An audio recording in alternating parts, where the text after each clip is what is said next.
মুসলিমরা তাদের চাকরি বাকরি, শিল্প, উন্নয়ন, শিক্ষা, ভালো হসপিটাল, ভালো কাজ, বিকাশ যাকে বলে সেটা নিয়ে দে আর নট ইন্টারেস্টেড। এই তারা সব দল মেনে ভোট দিয়েছে, মনে করেছে বিজেপি হিন্দুদের পার্টি।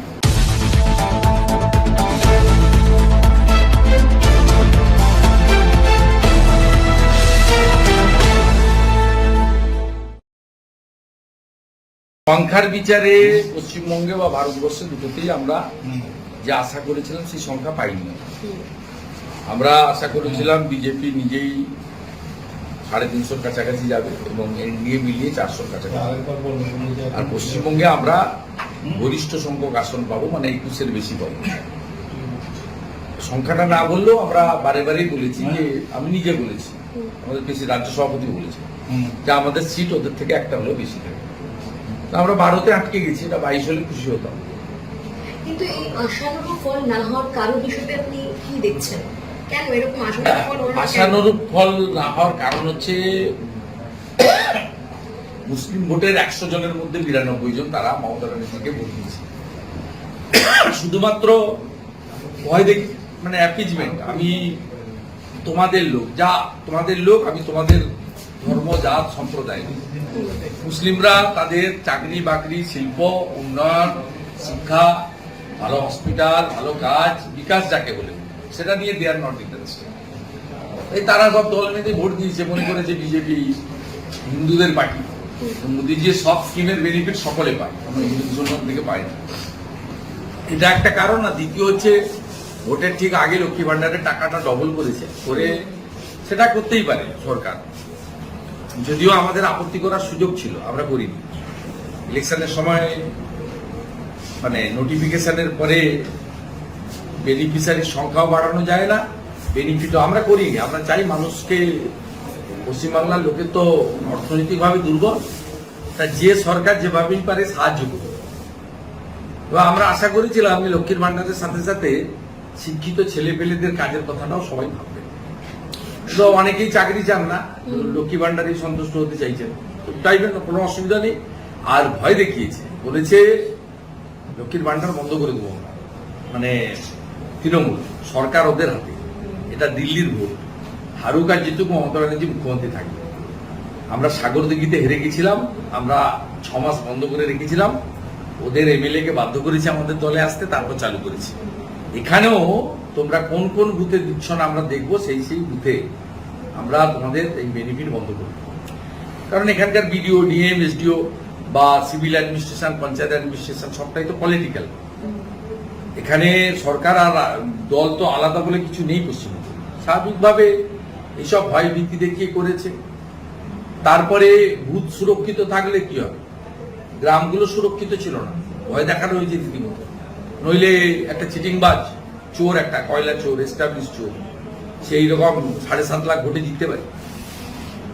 আপনি জানতো কালকে আপনার ওই ক্যামেরা ধুমটা নিয়ে ডায়মন্ড হারবারে কোনো লোক ভোট দিতে পেরেছে কিনা জিজ্ঞেস করে আসবেন।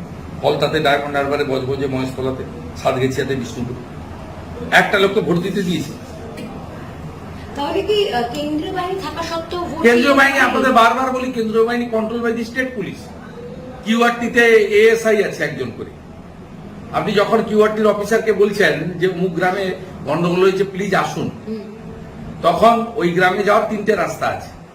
যে রাস্তাটা দিয়ে ঘুরে গেলে দেরি করে পৌঁছানো যায়, সেই রাস্তাটা দিয়ে ঘুরিয়ে নিয়ে গিয়ে কিউআরটিকে পৌঁছে দিচ্ছে। আর ওই 45 মিনিটের মধ্যে ওখানে তৃণমূলের লোককে খবর পাঠিয়ে দেওয়া হচ্ছে এএসআই এর মাধ্যমে যে তুমি ওখান থেকে যা করছো সরে যাও, কিউআরটি যাচ্ছে। কিউআরটি গেল, কাউকে দেখলো না, 15-20 মিনিট থাকলো, ফিরে এসে তার উপরে রিপোর্ট করে দিল যে situation is normal, nothing to worry. আবার আরম্ভ করে দিল, আবার কেউ খবর দিল। এই জনে জনে, পাড়ায় পাড়ায়, বুথে বুথে তো আর কিউআরটি নেই। একটা লোকসভা কেন্দ্রে 1900 বুথ আছে, 200 কিউআরটি ছিল। তো এই সুযোগগুলো নিয়েছে। এখানে পুলিশকে যেভাবে মিসইউজ তারা করেছেন, এবং পুলিশের লোকেরাও আতঙ্কিত ছিল। তাহিরপুরের মতো ছোট্ট মিউনিসিপ্যালিটি হারার পরে ওসিকে ক্লোজ করে দেওয়া, সাগরদিঘি হারার পরে জঙ্গিপুরের এসপি কে ব্যাটালিয়ানে ক্লোজ করা। পুলিশরাও আতঙ্কিত ছিল, কালিম্পংয়ে যাবো কেন, আলিপুরদুয়ারে চলে যাবো কেন, বা আলিপুরদুয়ার কালিম্পংয়ের লোক পুরুলিয়া সুন্দরবনে আসবে কেন ঘর বাড়ি ছেড়ে দিয়ে। তারাও ভয় ছিল, তারাও যেমন চেয়েছেন হিরক রানী তেমন কাজ করে দিয়েছে। এনডিএ ভার্সেস ইন্ডি জোট, এই যে ফলাফলটা খুব একটা বেশি মার্জিনে কিন্তু এনডিএ নেই, এটা দেখা যাচ্ছে এই মুহূর্তে। তো 300 ক্রস করতে পারলো না, এই বিষয়টা নিয়ে কি বলবেন? ইন্ডি জোট নিয়ে আপনি কি বলবেন এই মুহূর্তে? শুভেন্দুদা জানতে চাই। কমফোর্টেবল মার্জিন আছে, 272 দরকার, 300 কাছাকাছি আছে। সরকার স্থায়ী সরকার হবে, স্টেবল সরকার হবে, মোদী সেটা জানেন। আমি ন্যাশনাল লেভেলে আর এর থেকে বেশি কিছু বলবো না। ইন্ডি জোট বাকিটা বলার জন্য ন্যাশনাল স্পোক্স পার্সনরা রয়েছেন, নাড্ডাজি আছেন, অমিত শাহজি আছেন, রাজনাথ সিংজি আছেন, তারা বলে নেবেন। আমাকে এগুলো নিয়ে রাখা দরকার। আমি বেঙ্গল নিয়ে কথা বলবো। এখন কর্মীরা আক্রান্ত হচ্ছেন, পার্টি অফিস পোড়াচ্ছে, অনেকে ছাড়া হয়ে যাচ্ছে, তাদেরকে রাখতে হবে, খাওয়াতে হবে, চিকিৎসা করাতে হবে। তাদের শুরু বলছেন আর অনেকগুলো জায়গায় বিজেপি পার্টি অফিস ভাঙচুর করছে। ম্যাসিভ আকারে না হলেও তো 150-200 জায়গায় তো অলরেডি ছোটখাটো ঘটেছে। এবং কাঁথিতে আজকে সৌমেন্দু অধিকারী অনেক ভোটে জিতেছেন, অনেক ভোট। প্রায় 50। এবং যেটা নিয়ে মুখ্যমন্ত্রী মমতা বন্দ্যোপাধ্যায় তিনি আজকে প্রেস কনফারেন্স করে রীতিমতো কটাক্ষ করেছেন যে এখানেও নাকি গরমিল রয়েছে, রিকাউন্টিং এর জন্য তিনি আবেদন করেছেন এবং একই সঙ্গে তিনি বলছেন অবজারভার এখনো সার্টিফিকেট দিচ্ছে না কারণ কাউন্টিং এ গন্ডগোল আছে। কাঁথি এবং তমলুক নিয়ে কি বলবেন?